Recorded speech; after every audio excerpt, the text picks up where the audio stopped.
However, I'm currently at this book, $100 million Days by Hormozi. I know it's been about 5 or 6 days since you last saw me talk about this book. Sorry, I've been having a lot of power issues. So I was still reading the book and just keeping my notes so I could have time to explain to you. So based on my notes, right, I do not know where I stopped, but I have an idea of the last video I explained to you before I had power issues, right? So let's get into it.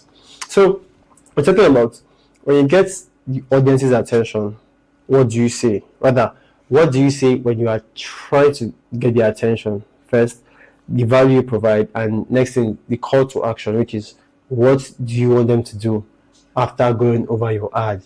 So to get the attention, right, which is take it or leave it, the most important aspect, because ads are to be designed in a way that every sentence leads the potential customer or the prospect to want to listen to the next statement if they are the right customer. So how does this work? The first part is your call out, then you have the value, then you have the call to action. Your call out is anything that gets their attention, that makes the potential lead say, yes, this ad speaks to me and it speaks to me directly. And there are different things you can use to get this attention, right? He also called this thing the cocktail party effect, right? When you're in the midst of noise, you're in the midst of chaos, but when somebody calls your name, or the cocktail part was when somebody takes a fork and hits a glass, it calls people's attention to that particular action. So that's the idea of call out, to make people who are your right customers see you as that is when they see your ad, they say, this ad speaks to me. Let me hear further if this ad makes sense or not. So in terms of call outs, right, there are different kinds of call outs. There are verbal call outs, there are non-verbal. Verbal call out could be things like you could potentially call out the pain points of the customer in things like, oh, do you have problems? Which refers to as yes questions. Could be like, oh, do you have problems sleeping at night? If the person who's watching the ad has problems sleeping at night, the person will most likely watch the ad because it feels like this ad speaks to the person.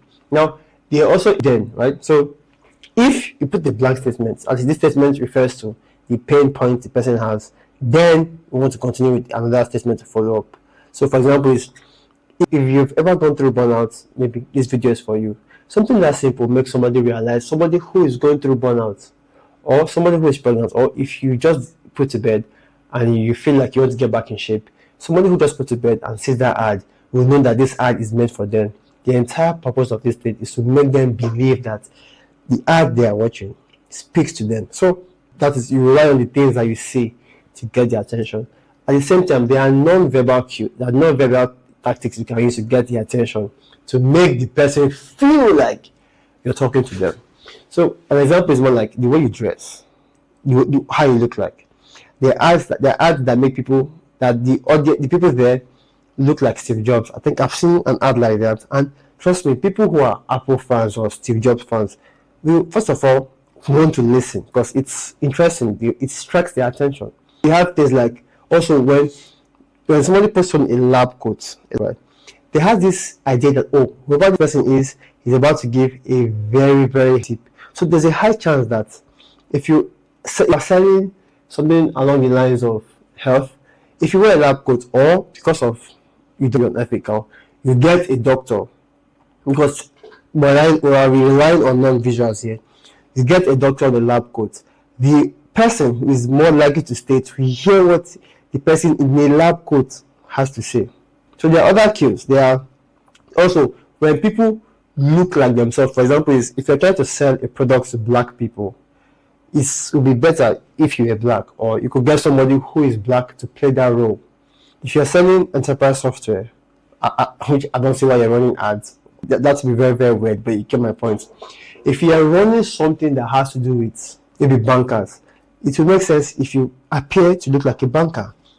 So then he says something that when it comes to your call outs, right? If you're making an ad, you should try to make the target audience and try to make 30 variations of the ad where you are mixing verbal and non-verbal cues. You are looking for the most performing ad format, right? That is, You're um, combining verbal and non-verbal cues, bringing them up. When you record about 30 of these, all call out. This is you're trying to get their attention. It will help you to probably put them into the machine and test for which of them will give you the best results. Now, when you get their attention, you have to give them value for the attention, right? And mind you, your ad is to help you sell, or at least help you to get them to become engaged leads. So when you have the attention, you have to give them value. So he says that value comes in different formats, right? But he gave a framework, which is the value has to spell out what you are selling, who is being sold to, and when is it needed, which in most cases is needed now. But let's talk about the what. So if you know what you're selling, you have to understand that there are things there's some criteria that you need to check to make sure that your ad speaks directly to this person. You want to explain what you do, like, and how you do it. So you basically give this approach of spelling out the positives, the dream outcomes, what the person potentially wants to achieve. At the same time, that part gives you the opposite of things that that the person is afraid of, and things that you should avoid in your ad. So for example, if you want your ad to stand out, there are 8 key elements to explain what you do, because by the time you explain what you do, you put yourself 80% of the way already in doing what you do, because most people actually don't really know what they do, or the ad has to communicate it clearly, because if it does that, then like I said, that is the main goal. That is what gives you the real customer. So speaking about what, you have 8 key elements. So it basically your ad must spell out the positives, must increase the positives, at the same time reduce the negatives. The first one is the dream outcome. Now, the dream outcome is, what goal is this person trying to achieve? And if you probably watch my startup meetings, you're hearing that our aim is to help them achieve a goal. It's not to sell a product, because the more we can help them achieve the goal, the better for us. And trust me, it will help to boost word of mouth, which I believe is the most powerful marketing. Word of mouth marketing, which we are going to later down the line. I may have skipped, but you get the point. Then on the opposite side, you have the nightmare. That thing that the prospect is afraid of. You add, make this person believe that the dream outcome is possible, very possible, and you can help them get there. While the nightmare, you need to downplay it to the point where, okay, fine. If the dream outcome is this big and the nightmare is this small, maybe there's a high chance that he's just overthinking things in his head and it could go for you. A second factor, right, in determining in communicating what you do is the likelihood of achievement. To be very, very, some people have goals in their head, but they are not entirely sure if these goals will even stand in the time of day. They're not entirely sure. Sometimes some people who are very, very, and they want to build a certain body that's a slim fit. So some people have these ideas in their head of, oh, it's not possible, I'm too big. They have all of these insane excuses. It's a job to dismantle that, to make them believe that, to make them know that it's possible. Sometimes you can do this, and it is best to do this using testimonials. If you're in a weight loss product and you successfully take somebody who is very big, very fat, to a kind of body that is banging and hot, that alone will completely assist in shattering the belief that it's not possible. On the opposite side, you have the risk, right? That is, people to know what are they risking to achieve that goal. Because sometimes you hear people say things like, oh, I want to lose weight. But if you pay attention to people who have big goals but never achieve them, you will always hear something like, oh, I want to do this, but you see, whenever I hear a but statement, precisely when it comes from me, because it's always nice to checkmate myself from time to time. So whenever I hear something like, I want to achieve this, but what mostly happens is we have this idea of a risk, something that we have to let go, something that we really, really want. So some people want to lose weight, but don't give up on healthy food. They don't give up fatty food. Some people want to lose weight, but they still want to engage in the pizza, the shawarma, the soda drink. So you have to make them realize that, okay, fine, these are the things that you may have to give up, right? At the same time, you have to show them that it's possible. Then the fourth factor, first factor is the time delay. If your art is very good, you help communicate to them that, oh, that your program would help them to shortcut the process. Take it or leave it.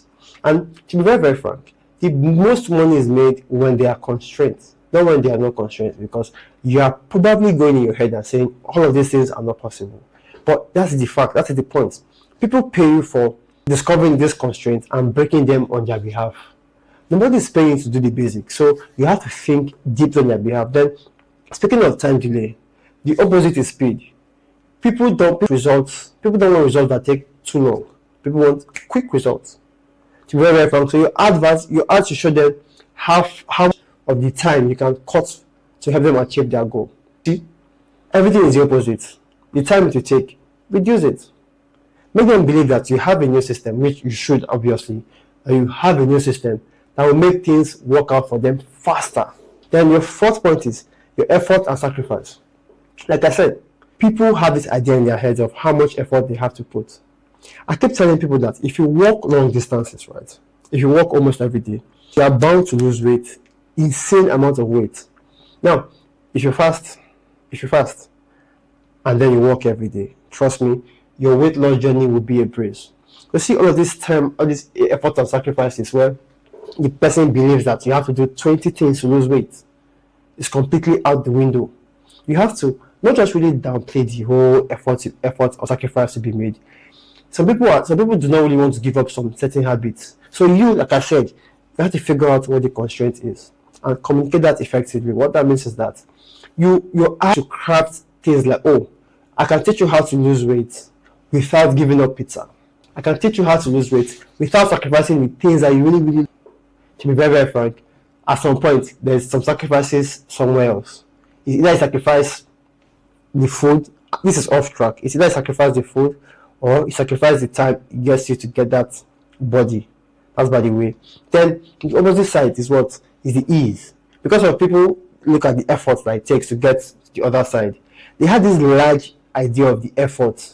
And to be very honest, I feel that most of these entrepreneurs are part of the problem. When you hear things like massive action, take action. So your brain is already telling you that, oh, you have to do too many things, because I keep getting people who come to me. Mind you, I'm not a fitness trainer, but one thing I can tell you is I have helped a lot of people to lose weight. And trust me, I never really knew until I look back at my time and said, because losing weight to me has a lot more to do with, I prefer the methods that are baked into your lifestyle, not losing weight for 3 months and getting them back in the next 4 months. No. What you need is something consistent. What you need is your lifestyle choices, your lifestyle habits. Then, like I said, you need to be able to make it easy for them without them sacrificing some things. So, now, without working hard or having a lot of skills, they should be able to achieve their dream outcome. That is what everybody is trying to achieve. So now, the who, right? Now, what Alexander does here is very smart. If you have ever gone into sales, if you have ever tried to study sales, you mostly hear things like, people buy based on emotions and they justify with logic. That is half true. It is completely half true. You need both logic, right? So that they believe in the product. And you need the emotion. So this is where it comes around. It says, when you're speaking to somebody, right? Everybody is status driven. So what that means is that you have to communicate in such a way that their status, one, will rise. Because if their status should rise, what that means is that their self-esteem will rise, and other people will begin to see them in a different way. And that itself is what everybody really, really. Yes, to be very, very frank, it is called stroking the ego, but everybody loves their ego to be stroked from time to time. It is healthy to have that ego, but at the same time, it's unhealthy if you don't have it in check. So, see how all of these things all slowly come into place. So now it says that when you're selling to somebody and you're narrating who it is for, right, you have to make them believe that the person or their spouse or the person who is giving them the status will see them a different way. For example, you're selling a weight loss person to maybe a busy male bankers. You have to express how their wives will see them when they can fit into their older suit or into a suit that makes them look like James Bond. This is where emotions come in play. You're selling them that dream outcome and the way other people And if the person has family, tell them on how their kids will be so happy to bring their parents into for PTA meeting in terms of physical activities. So if you're a weightlifter, you're a bench, if you lift weight, you can show up to your kids sports games and participate. Those things, take it or leave it, they boost the esteem of kids. Even though you may not win, but you're there.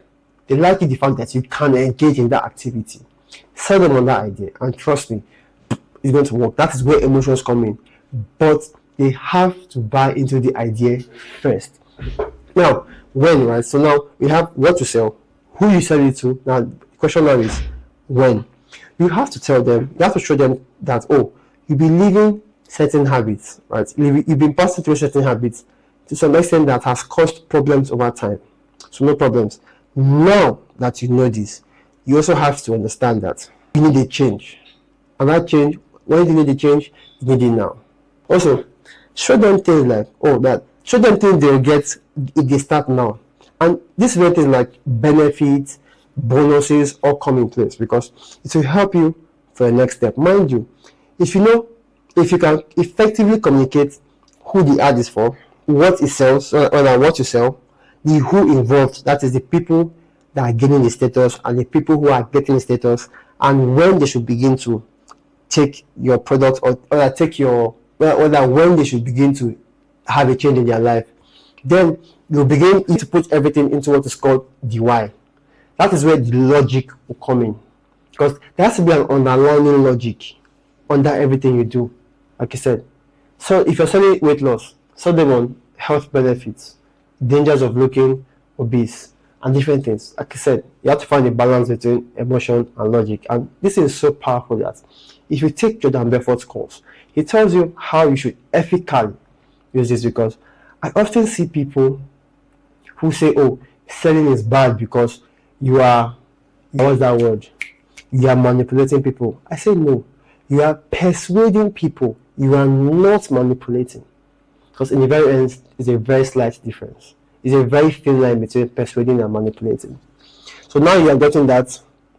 So now he says, he gives a tip. You should make your advert as specific, but not too specific. Because see, like this, the more generic your ad is, right, the more people feel like it's talking to them.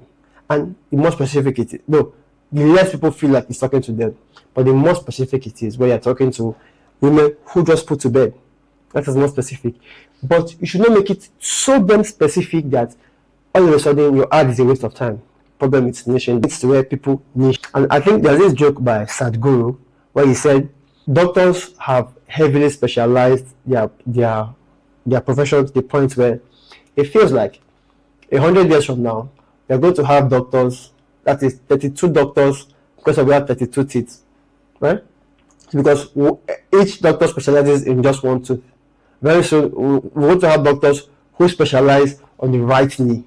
So yes, to some extent there should be a balance between niching down or specializing versus generalizing in terms of population, because that idea of niching down has been taken too far, and people do not understand that there has to be context, and people are different. For me, niching down is complete BS, and it's been an advice that has held me down for years. I like to redefine myself.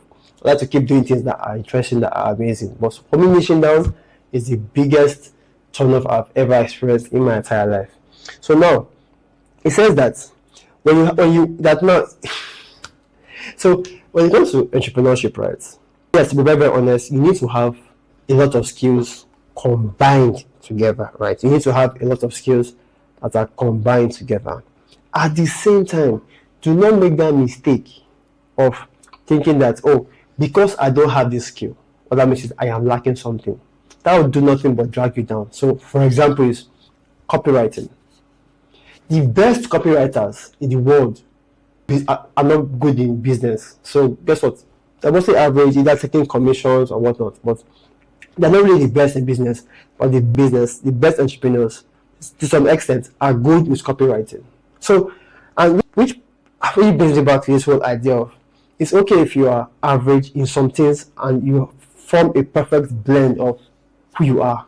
That is who you are basically. You're not the best in something, but if you can at least be the top 25%, in certain areas and bring those areas together. That's how you create your niche of one.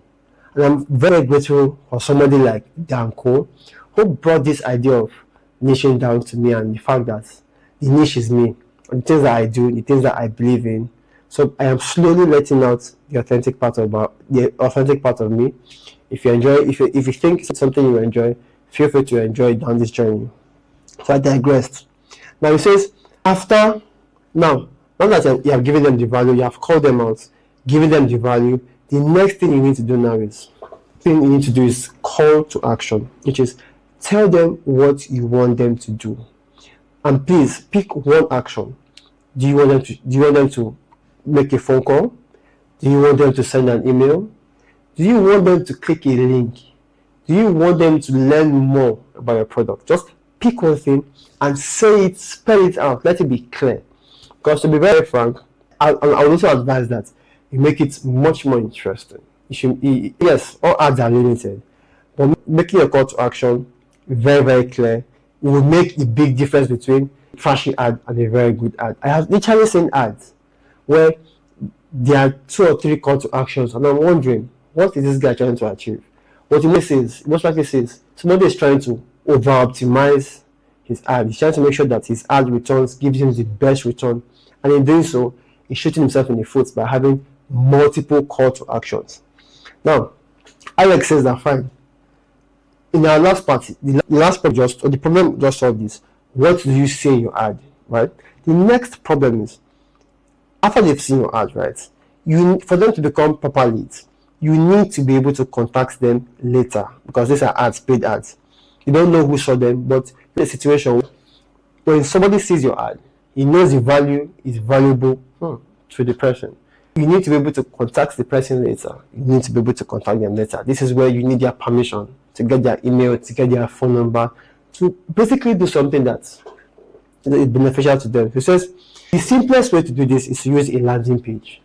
To not complicate your landing page. Yes, I know there's a sales letter page which you'll get into in the more advanced stuff, but your landing page, which he says that is the easiest, is and just a submit button, bit of write up, just to convince them further. Say something like, oh, if you would like whatever it is you promised and you want to reach out to them later. Then you also said that the amazing thing now is that when they give you their email, they have given you the permission for you to contact them later. And if you've read this book, I think by Robert Cialdini, this whole idea of permissions, right? I think I've said it several times. When you ask people for permission and they give it to you, it makes them feel like they are the ones in control. And I have to digress here, because a lot of men think they are in control of their household. But what you mostly hear is women are very sneaky at this, right? They put ideas in your head and you act on those ideas with your willpower, thinking that you are the one who is gradually acting these things out. But in reality, you're just playing whatever it is that they want you to play. So in this case, right, what Alex is saying here is, because of if you ask them for the permission to reach them later, they will not feel bothered when you reach out to them, maybe via email or phone number.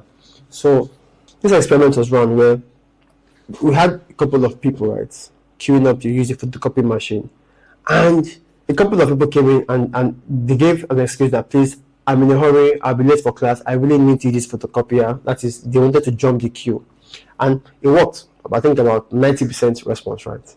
Now another experiment, which was giving them asking for their permission to use the photocopier, just because you're in a hurry. You're in a hurry, there's no excuse, but because you're in a hurry and you asked for their permission, it worked about 80% of the time.